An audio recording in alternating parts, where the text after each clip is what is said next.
Assalamu alaikum wa rahmatullahi wa barakatuh.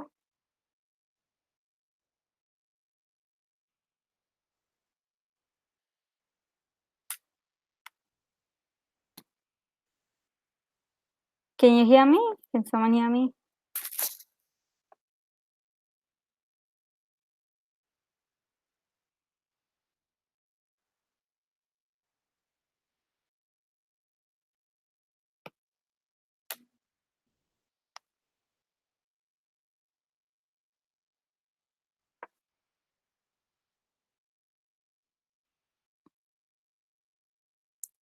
All right. Alhamdulillahi Rabbil Alameen wa bihi nasta'een wa nusalli wa nusallim ala khatamin nabiyyin nabiyyina Muhammad wa ala alihi wa ashabihi ajma'een. Rabbi shrah li sadri wa yassir li amri wa hlul 'uqdatan min lisani yafqahu qawli. Rabbi zidni ilma. اللهم علمنا ما ينفعنا وانفعنا بما علمتنا وزدنا علما وعملا يا كريم. أما بعد. So we're going to talk about the rulings of Haydh and Nifas. So first of all, what must a girl know before reaching the age of puberty? There are three things a girl must know. First of all, cleanliness and hygiene. She should know to keep herself clean. Second, she should know what deeds are obligatory upon her. And number three, she should know the rulings of Haydh. What we're going to discuss in this session is only the third aspect, the rulings of Haydh. So first, let's see some vocabulary. The word Haydh means menses. Nifas means postpartum bleeding. Janaba means sexual defilement. Tahir means pure. Najis refers to impure. Tahara refers to a state of purity. Wudoo is minor ritual washing and ghusl is major ritual washing.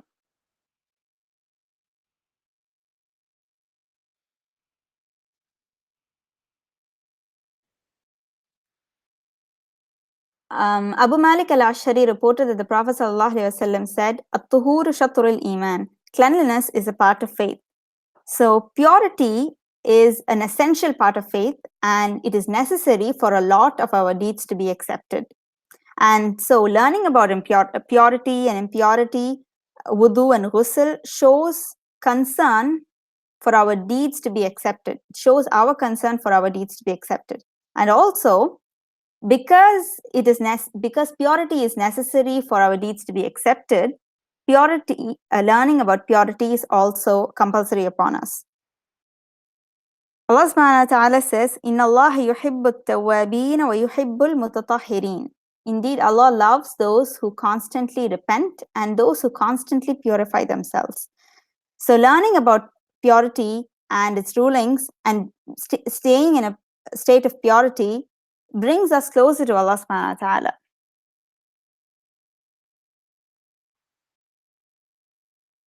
Then let's see about the types of impurities. There are two kinds of impurities, minor impurities and major impurities.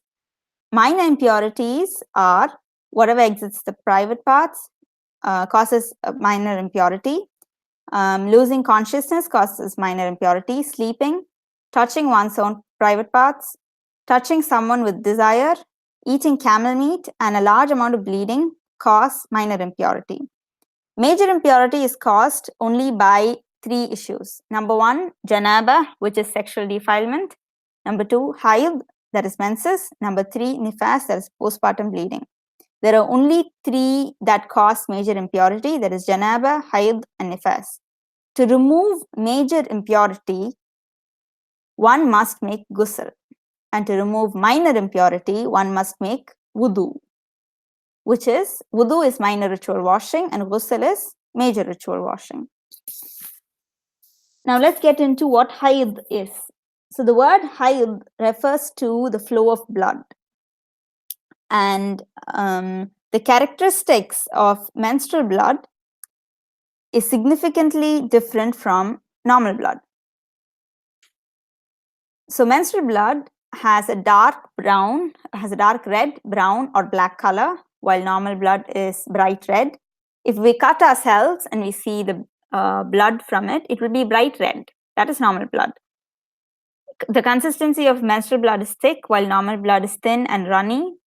Menstrual blood has a specific odor. The odor may differ from person to person. Normal blood has no odor. Menstrual blood does not clot, but it may contain clots when it comes out, but it does not come out and then clot. Normal blood comes out and then it clots. Menstrual blood is considered impure. It's considered to be najas. So if a person has menstrual blood, they get menstrual blood on their clothing, they must wash it off. But it's only the blood that's najas. The woman who's menstruating is not considered to be najas. So a menstruating woman can sit on a prayer mat. That should not be an issue.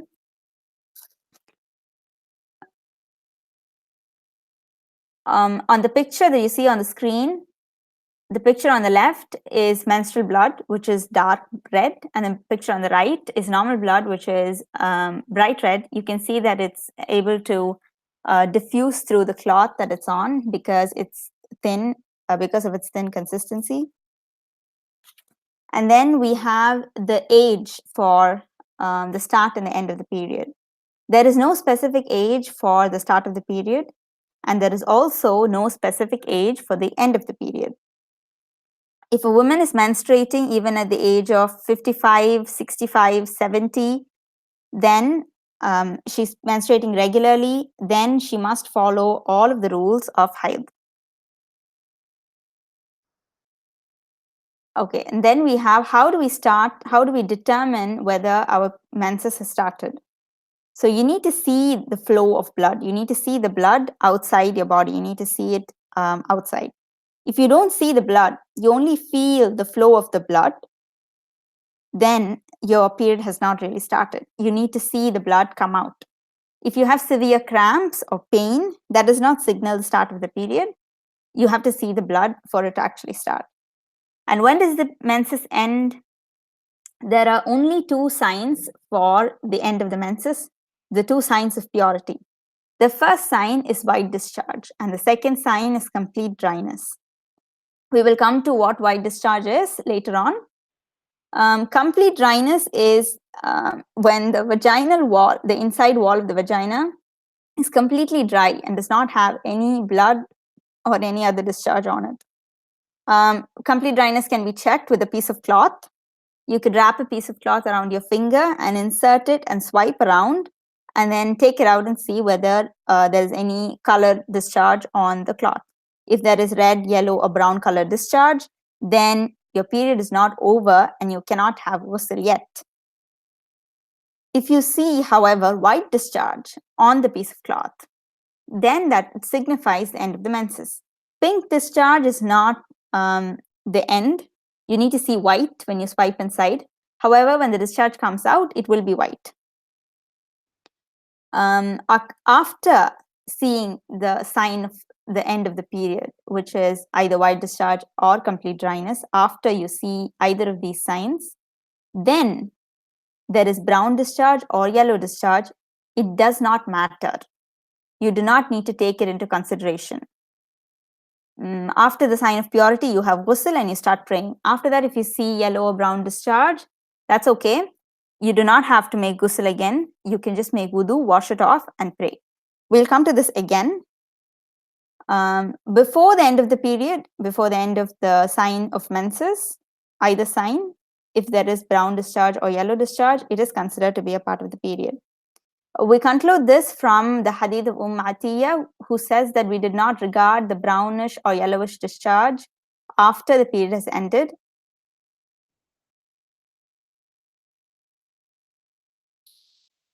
Then we have the duration of the menses. Most periods last from about 3 to 7 days. However, some people have a shorter period, some people have a longer period. There is no minimum duration for Haydh. However, there is a maximum duration of 15 days. If the bleeding lasts for more than 15 days, it is considered to be non-menstrual vaginal bleeding or istihada. and a person must be ghusl and start praying. We will come to istihada again after this. Then we have the duration of nifas. Nifas is postpartum bleeding, and nifas has a maximum duration of 40 days. This is the maximum duration. So if the person has bleeding even after 40 days, they should make ghusl on the 40th day and start praying. However, if their period ends in 10 days, 20 days, then they have to start praying. They have to make ghusl and start praying. There is no minimum duration for nifas. Then we come to the rulings of what we are allowed to do and not allowed to do during Haydh and Nifas. So there are only a few things that a Muslim woman is not allowed to do during her period. And those are, number 1, she's not allowed to pray. Number 2, fast. She's not allowed to fast. Number 3, she's not allowed to enter the masjid. Number 4, she's not allowed to stay at the masjid. Number 5, she is not allowed to make tawaf. And number 6, intercourse is not allowed. So there are only 6 things. Again, prayer, fasting, entering the masjid, staying at the masjid, doing tawaf, and having sexual intercourse. These are not allowed. Only for the fasting of Ramadan, we must compensate and fast later. For prayer, we are not allowed to compensate. And for other fastings like Arafah or Ashura fasts, we are not allowed to make them up later. The compensation fasting is only for the obligatory Ramadan fasting. What is a Muslim woman allowed to do during Haydh or Nifas? She's allowed to listen to the Quran. She's allowed to read the Quran.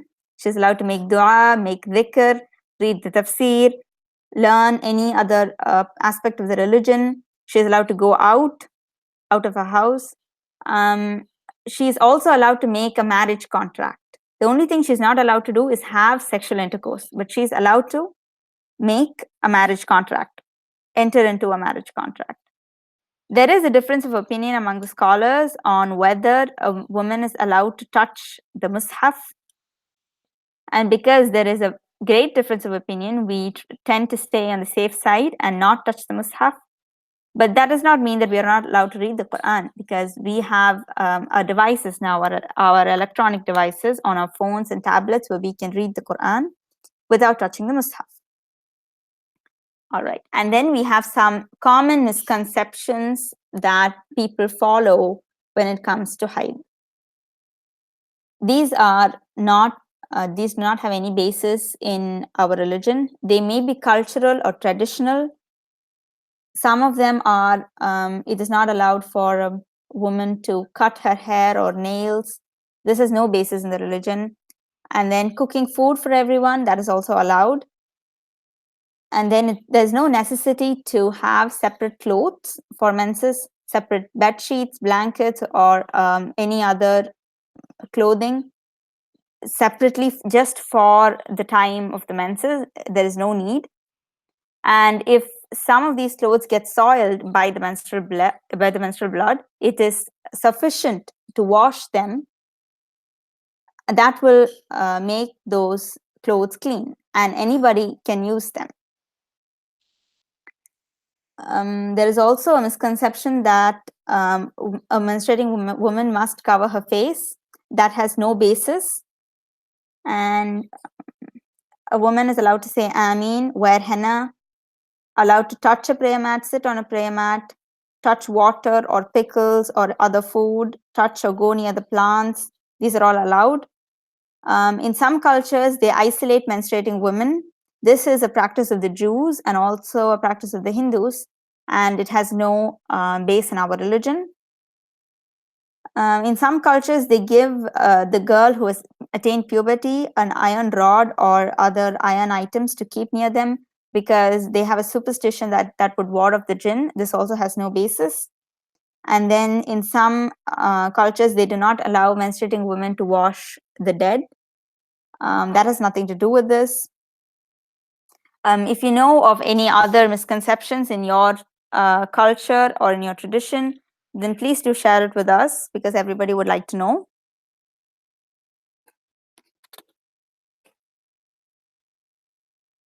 And then we come to how to perform wudu and ghusl. So most of us know how to perform wudu, but we'll go through it anyways. So the first thing that is necessary for both wudu and ghusl is intention. You need to have the intention to make wudu. Intention need not be said out loud, because that saying the intention out loud or saying a particular dua as the intention is considered bid'ah.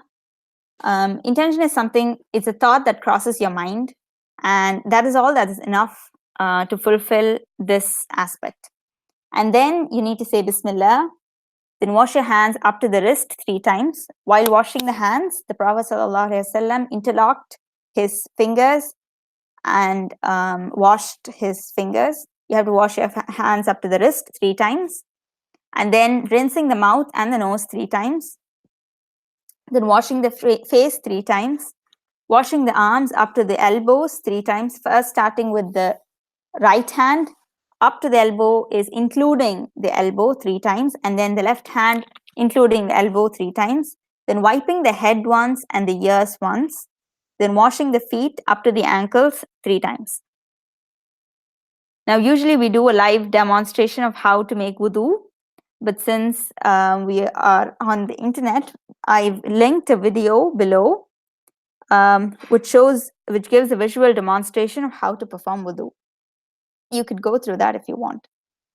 All of the places where we have mentioned that we have to wash 3 times, the maximum washing is 3 times. Minimum washing is once. So if you feel that you have washed it properly once, you washed your hands properly once, and that is enough, then you can go ahead to the next step. You do not need to wash it 3 times compulsorily. However, if you wash 3 times and then you want to wash once more, then that is considered transgression in the religion. 3 times is maximum.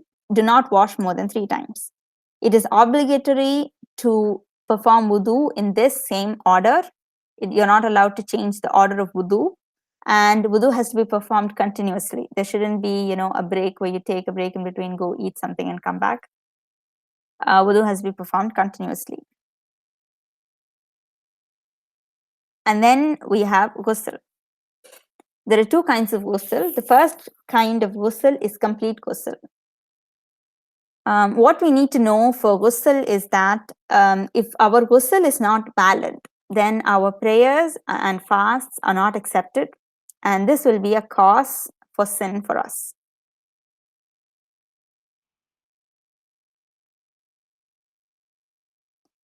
So there are 2 types of ghusl. The first type is complete ghusl.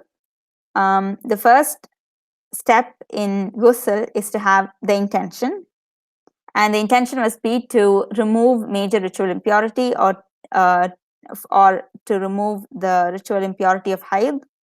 You do not have to say the intention out loud again.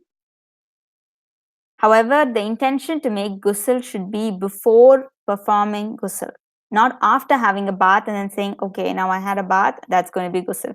That is not considered intention. So you need to have the intention before you start to make the ghusl. The first step is to say Bismillah and wash the hand 3 times, the hands up to the wrist, and then you have to wash your private parts.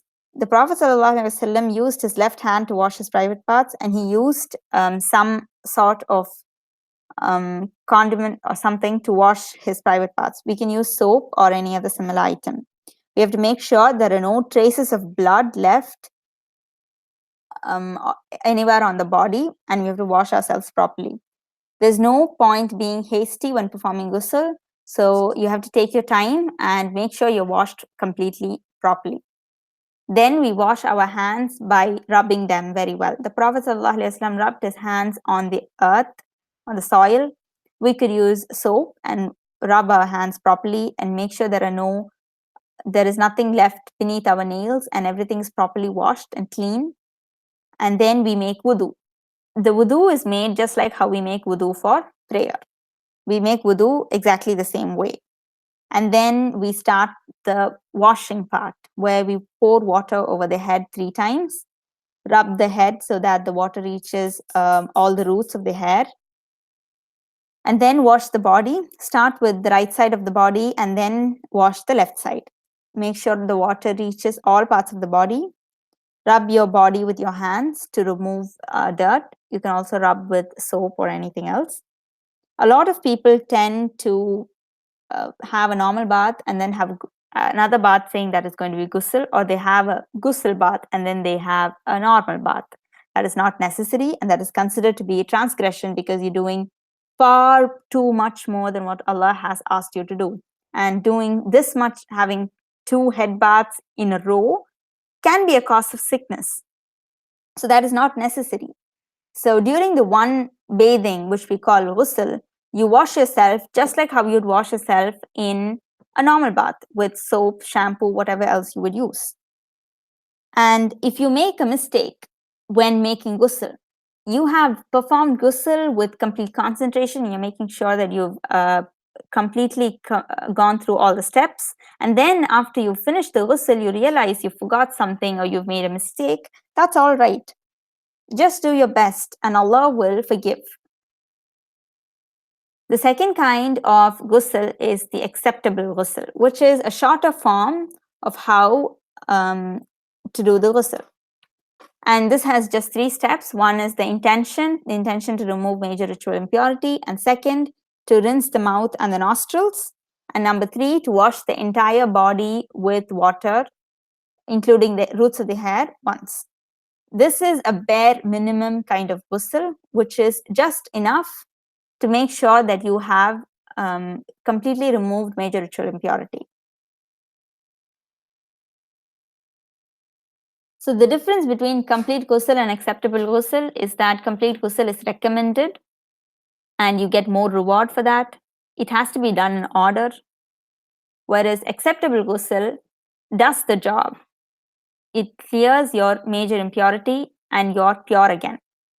And most people do acceptable ghusl when they are in a hurry or they are in a rush and they have to get somewhere. Then they just need to have a quick bath. They do this. So washing the entire body with water once is enough. However, you can wash again. You can use soaps and other stuff to wash yourself. Rinsing the mouth and the nostrils may be done during the washing or after. It does not necessarily have to be done before. So the acceptable ghusl does not need to be in the exact order. And when we make ghusl, our intention is to remove major ritual impurity. So removing major ritual impurity also removes minor ritual impurity. So when a person completes ghusl, whether it is the acceptable ghusl or the complete ghusl, then they do not need to make wudu again before they start praying. However, if a person intended to make ghusl just for Jum'ah or for Eid, then they will have to make wudu again, because the intention did not include removing major ritual impurity. All right? I hope that's clear.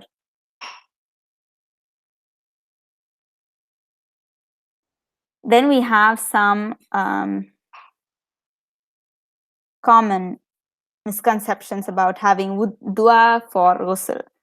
There is no specific dua that you say before the ghusl or after the ghusl or during it. And Islam has not taught us, the Prophet ﷺ has not taught us any specific du'as for this. And then whatever nullifies the wudu will not nullify the ghusl. So during the ghusl, if any of the signs, if any of the minor ritual impurity occurs, that does not nullify the ghusl. Even after the ghusl, if some of the minor ritual impurities occur, that does not nullify the ghusl, it only nullifies wudu. So it's sufficient to make wudu again. There's no necessity to make ghusl. And then after you see one of the signs of purity, that is one of the signs of the end of menses, the white discharge or complete dryness, then you do not need to wait. You should not wait too long. You should have ghusl as immediately as you can. And just like for wudu, where you need to remove nail polish or any tattoos that you have where you're washing it, you need to remove all of that for ghusl. because if it's present on the body, then the water does not touch the skin that's beneath it, so you need to remove it before you make ghusl.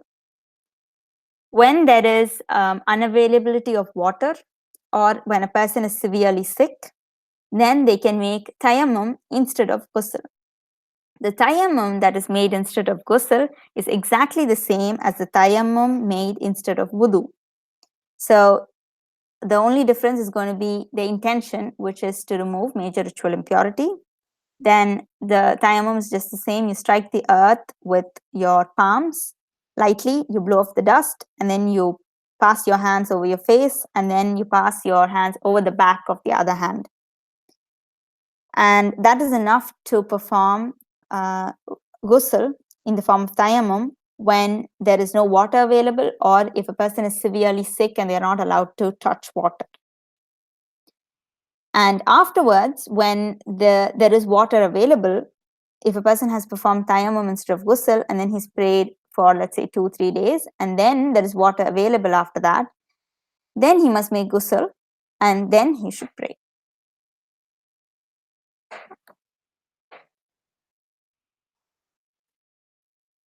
Then we have the types of discharges.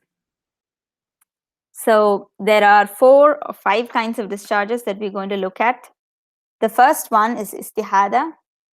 Istihada is bleeding, non-menstrual vaginal bleeding. And istihada has the same characteristics as normal blood. So what are the characteristics of normal blood? They are bright red, it has no odor, it has a thin consistency, and it clots. So some of these characteristics may be present in istihada blood. And if the menses lasts more than 15 days, it's considered as istihada. However, if a person knows that their menses lasts only for 5 days, but all of a sudden, 1 month, they are getting excessive bleeding that lasts for more than 5 days, for let's say 10 days, then they would consider the bleeding from the 6th day as istihada. If istihada bleeding occurs outside of the time of the menses, if it is during the other days when you know for sure that you are not going to be on your period, at that time you have vaginal bleeding, then it's not considered to be menses, it is considered to be istihada. And for istihada, a person does not need to stop praying, they have to pray. And they do not need to make ghusl, they only need to make wudu. So for every prayer, they would wash off the blood from their body. You can use a pad to hold bleeding afterwards, and then you make wudu, and then you pray. While making wudu or while praying, if you experience bleeding, then that's all right. You can go ahead and pray. The second type of discharge is mani. Mani is discharge of desire, and it has 3 main characteristics. Number 1, it is thin or yellow or sometimes white. Number 2, it smells like pollen or dough. Number 3, there is pleasure when it's emitted, and the pleasure ceases immediately after emission of mani. These are the 3 characteristics of mani. For some people, they will experience all the 3 characteristics, or just 1, or just 2. But even if there's just one of these characteristics present, then it is considered to be mani. And mani is pure. It's a pure discharge, so you do not need to wash it off your clothes or your body. However, the secretion of mani puts a person in the state of janaba, so they need to perform ghusl. Even if mani is emitted during sleep and they wake up and they find a yellow discharge on their clothes which is dried, and they can clearly distinguish this as mani, then they have to make ghusl before they start praying, because mani leads a person to the state of janaba. Okay, and then we have madhi, which is thin and white, and it is emitted when feeling desire either when thinking about it or otherwise, but no pleasure is felt when it's emitted, and after its emission, desire does not cease. And madhi is impure, but it need not be washed off the clothes. It's sprinkling water on clothes where madhi is present is sufficient, but it needs to be washed off the body. And wudu is compulsory for a person who has mani emission, but ghusl is not compulsory. Now, what is the difference between mani and madhi? Mani is secreted in small amounts and less often, while madhi may be secreted in larger amounts and it can be secreted more often. And then we have white discharge. This is one of the signs of purity. It's thick and it's white, and it's considered to be pure. It's considered to be tahir, so there is no necessity to wash it off the clothes or the body. However, wudu is compulsory for a person who has white discharge. And then we have moisture, which is also known as ratubah. Ratubah is a clear fluid. It may not be noticeable to most people. It's a clear fluid, so you do not see any color on it. It may look like urine sometimes when it's on your clothes. It's considered to be a neutral discharge, so it's pure and it need not be washed off the clothes or the body. However, wudu is compulsory if there is moisture secretion. So for istihada, madhi, white discharge and moisture, wudu is compulsory. However, for mani, ghusl is compulsory. So the only discharge which mandates ghusl is mani, which is the sexual discharge. All the other discharges only require wudu. All right, now we have the brown discharge, or the dirty looking discharge that a person gets towards the end of the period. So if this discharge is connected to the period, which means that you do not see any sign of purity between the discharge and between the period, the Haydh blood, then it is considered to be a part of the menses. If you do not see the sign of purity before the brown discharge, then the brown discharge is considered to be a part of the period. You're not allowed to make ghusl and pray. However, if you see white discharge or complete dryness and then you see brown discharge or yellow discharge, then it is not considered to be a part of the period, and you have to make ghusl and start praying. So let's say a person has their period and they see white discharge and they make ghusl and they start praying. Then a day later, they have some brown discharge. But then they already saw the white discharge and they started to pray. What would they do now? Because the brown discharge came after the white or after the sign of purity, it is not considered to be a part of the period. So for this brown discharge, you would just consider it to be an impure discharge. You would wash it off your body, you would wash it off your clothes, you will make wudu and you will start praying. You will give it the same ruling as we give istihada. Just like that, if a person has excessive urination problem, we would give it the same ruling as we give istihada. You should wash it off, you have to make wudu and you have to pray. For every prayer, you have to check if there is a discharge, you have to wash it off, make wudu and pray. If there is urine incontinence and a person has urinated, then they need to wash off, make wudu and pray. Some people have brown discharge at the beginning of the menses. If they always have brown discharge at the beginning of the menses, and as soon as they have the brown discharge, they have their Haydh, then the brown discharge is considered to be connected to the menses. So the brown discharge will signify the start of the period. Okay? If there is brown discharge and then there is a long gap and then there is the menses, then the brown discharge is not considered to be a part of the menses. However, due to some medical conditions, some people can have brown discharge or black or dark red discharge just before the start of the period, and that is considered to be a part of the menses. And a person must not pray if they get the brown or black discharge just before the starting of the period.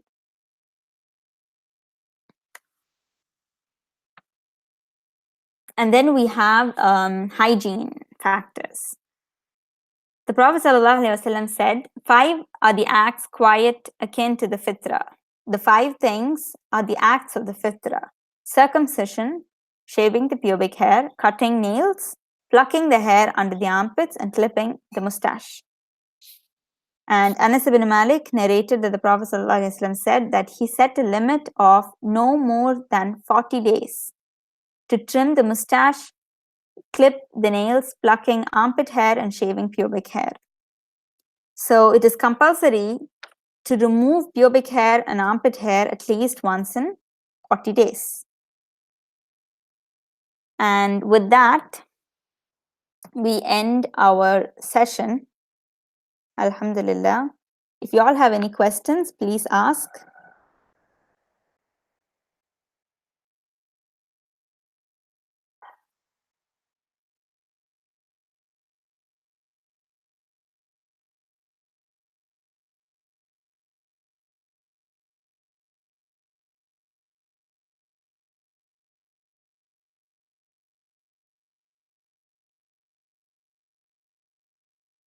Okay, does white discharge or ratuba break wudu? Yes, it does. You need to make wudu after you see the discharge. However, you do not need to wash it off your clothes, but you have to make wudu.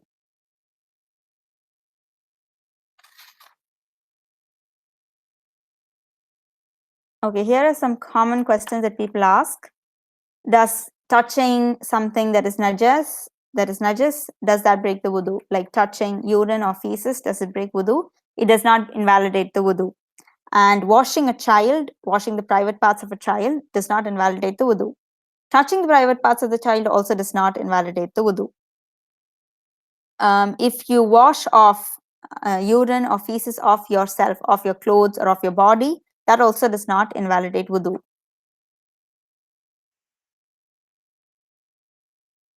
Then taking a bath while naked, is it allowed to take bath completely naked? Well, there is no evidence indicating that it is obligatory to cover oneself while bathing alone.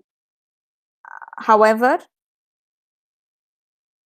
the scholars say that it's preferable to cover yourself when bathing because of the hadith of the Prophet ﷺ, where he says, protect your aura from everyone except your wife and those whom your right hand possess. And the narrator asks, O Messenger of Allah, what about when one of us is alone?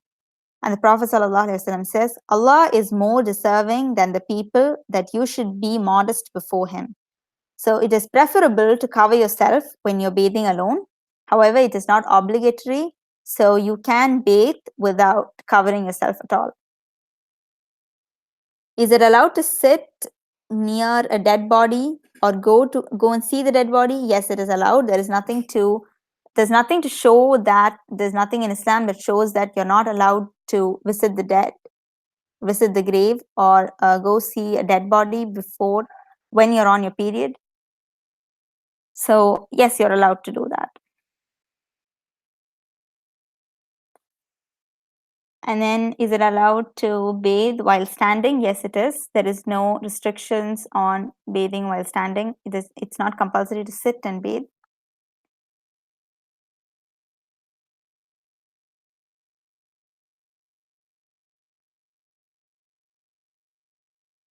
And the duration of Nifas is 40 days maximum, regardless of whether the child is male or female child. There is a very well-known misnomer that if it's a girl child, then the Nifas duration is 60 days. This has no basis in anywhere in our religion. And there is no difference of opinion among any of the scholars in this. And the maximum duration of Nifas is only 40 days. If the Nifas, the menstrual bleeding, the postpartum bleeding ends before 40 days, if it ends in the 10th day, or let's say in the 15th day, then a person has to make ghusl and start praying. There is no need to wait until 40 days are over.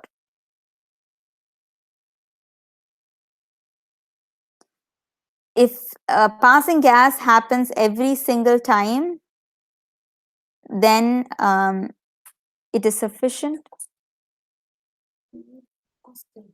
Okay, what if we pass gas every time while offering prayer or during wudu? Then if it happens every single time and there is no way to stop it, then you